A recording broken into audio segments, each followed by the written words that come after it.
Let's go. We see the hype outside. Right from the house. Hey guys, Golden here. Welcome back to another Fortnite Mobile update video. Today, in this video, we're going to be talking about the theory of mobile aim assist actually getting buffed. And I'm going to try my best to answer if it actually did get buffed or not in today's video. And also, Ducky has officially left Complexity and also has some super exciting stuff coming up in the future. And I'll explain all those things in today's video. And there's also this really cool improved party up concept that I'm going to be sharing with you guys. And it honestly looks really sick and has some really cool features, which is what we love to see. We got some updates on controller support that's going to be coming very soon, and it's honestly really crazy updates like paddle support, stuff like that. Really crazy stuff today. Balle got accused of slapping a baby, and I'll go over that whole situation today, so make sure you guys watch until the very end to ensure you get all the news. But either way, you guys know I don't want to waste you guys' time, so sit back, relax, and enjoy the mobile news. Heading on to the first topic, let's talk about if aim assist was actually buffed or not. Now, since the most recent update, a lot of mobile players have been claiming aim assist actually got buffed in the most recent update. However, unfortunately, there's really no way for us to be able to test if it got buffed or not, other than basically just our opinions. For example, Ducky tweeted out saying this: "Okay, I think mobile aim assist actually got buffed, lol," and added to this saying, "This is pure speculation off of a few hours of gameplay today. Mainly feels like shotgun aim assist and general tracking aim assist might have been slightly buffed." Now, from my personal experience, I feel like the aim assist has been buffed just a little bit. I just feel like overall the pull near when looking at players is just a lot easier now. And by the way, speaking of Ducky and aim assist, funny enough, he actually posted this clip on Twitter a few days after that aim assist tweet and showed him completely lasering this guy.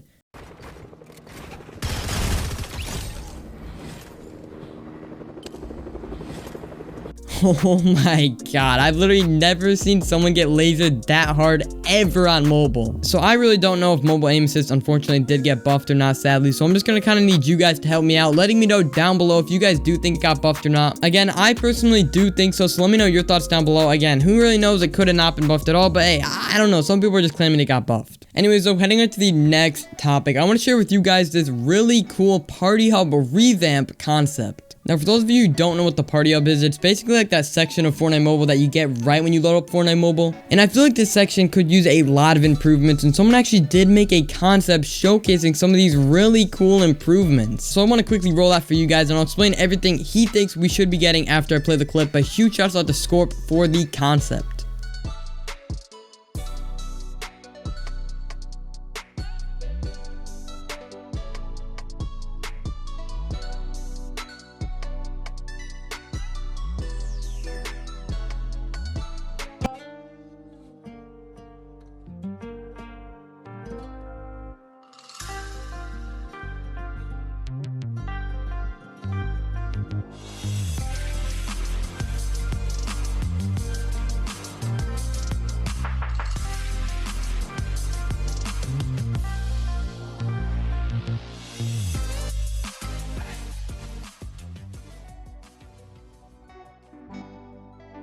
Now, I really like the idea of being able to download the Party Hub as a separate option, because overall the Party Hub takes up a lot of storage, and I'm sure that it has an impact on like performance. So I think this would be a really nice option in my opinion. Like, if you were not required to have it, that would save first off like a lot of storage, and also would make hopefully performance a lot better. So I think that would be a really nice feature. And also the offline mode would just be absolutely insane. Like, being able to play creative by yourself offline would just be so sick for like car rides and stuff. And imagine if they made offline mode where you could like play against bots and it would feel like a real game. Like, I think that would definitely be a really cool feature to say the least. So I just wanted to basically share that with you guys and hopefully encourage you guys to make your own concepts, because guys, these concepts are so sick, and I pretty much talk about every single concept ever made for Fortnite Mobile. So if you guys have a really cool idea that you want added to Fortnite Mobile, I will definitely share it in a video and share it to Epic Games and also all my viewers. So, you know, let me know if you make any concepts on Twitter or whatever. But definitely be sure to let me know down below if you guys would actually want an improved Party Hub added to Fortnite Mobile. So heading on to the next topic, I want to quickly talk about Ducky leaving Complexity and the future of his channel as a whole.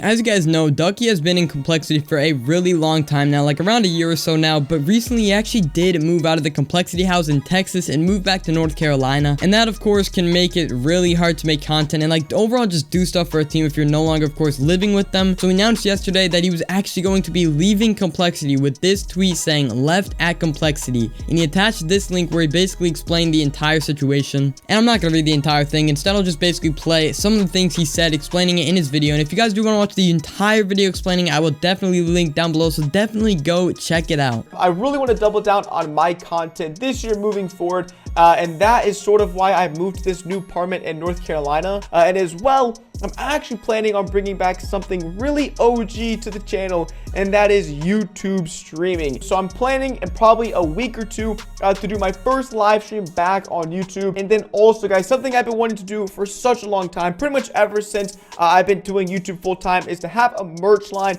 And this is on something that you guys have been wanting as well.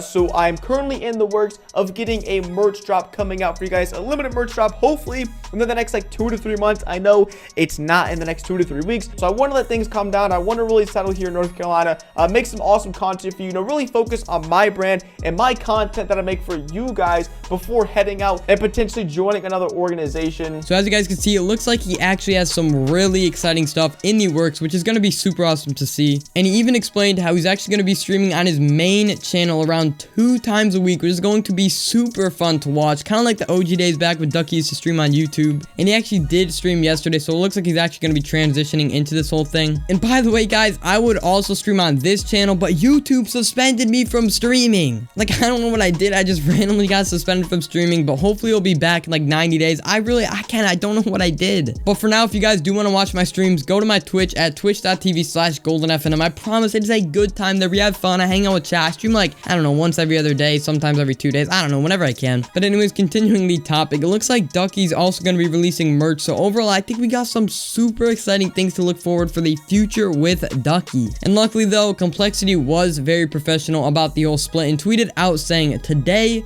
we announced the departure of @Ducky, by the way. Thank you for your hard work and dedication the past year, Sam.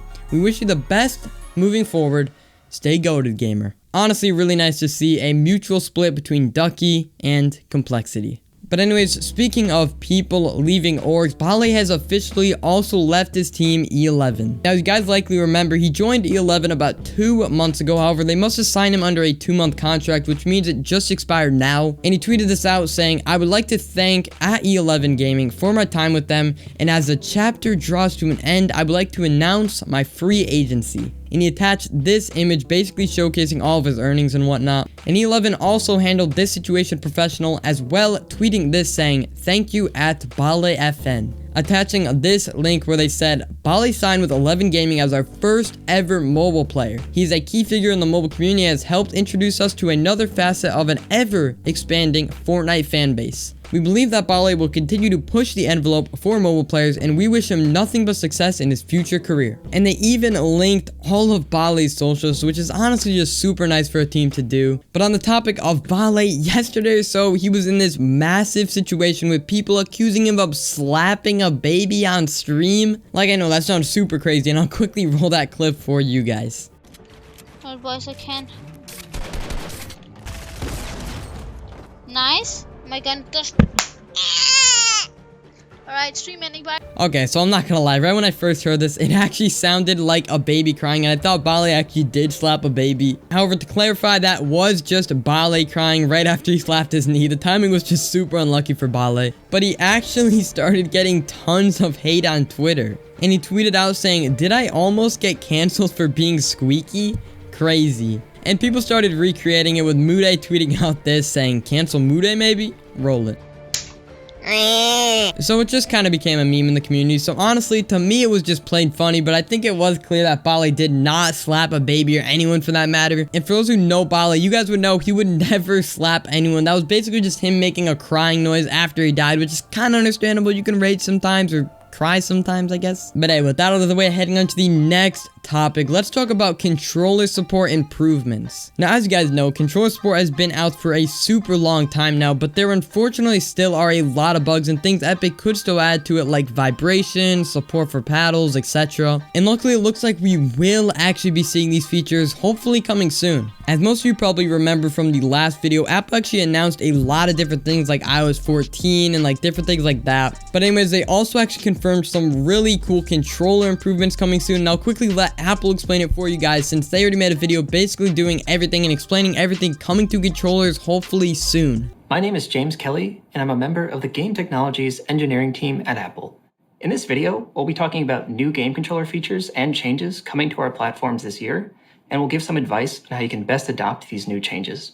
This year, we're making sure you can take advantage of and customize the great features of game controllers, like haptics and rumble, motion, lights, as well as unique inputs like touchpads and paddles. We'll also show how users can remap their controllers globally or tune it to their game to get just the configuration they want. Before we start, we're excited to announce some additions to our supported lineup of great controllers. First up, we've added support for the Xbox Elite Wireless Controller Series 2. It's got a really great feel, and it's been highly requested by our users. We're also really excited to announce support for the Xbox Adaptive Controller. This unique, extensible controller helps to make gaming more accessible for all. By using the game controller framework, these games automatically support newly added controllers, like the Xbox Adaptive Controller or the Xbox Elite Wireless Controller Series 2. Wow, so it looks like Apple's actually going to be adding support to the Xbox Elite controller and the adaptive controller, which is definitely super cool. And as well as that, they also confirmed that they're going to be adding support for paddles and other extra buttons, which means we could be seeing some insane builders on mobile with controller. And they also did say they were going to be adding motion controls, vibrations, and custom lights, which honestly is just going to be super exciting to see added to iOS. Now keep in mind, this will only work with Fortnite if Epic decides to add support for these features, but honestly there's really no reason for Epic not to add these, so they pretty much have to. So for anyone playing on controller with mobile, you should definitely be excited for the future. But anyways guys, unfortunately that's all the news we have to talk about in today's video. I truly hope you guys did enjoy, and I hope you had a wonderful 4th of July for those of you who do actually celebrate. But if you guys did actually enjoy today's video, remember to quickly tap that like button before you leave. And if you want to stay up to date with everything going on in the Fortnite mobile community, then please consider subscribing with those post notifications on. But either way, this has been golden. Do with this information as you will, and I will see you all in the next one. Peace.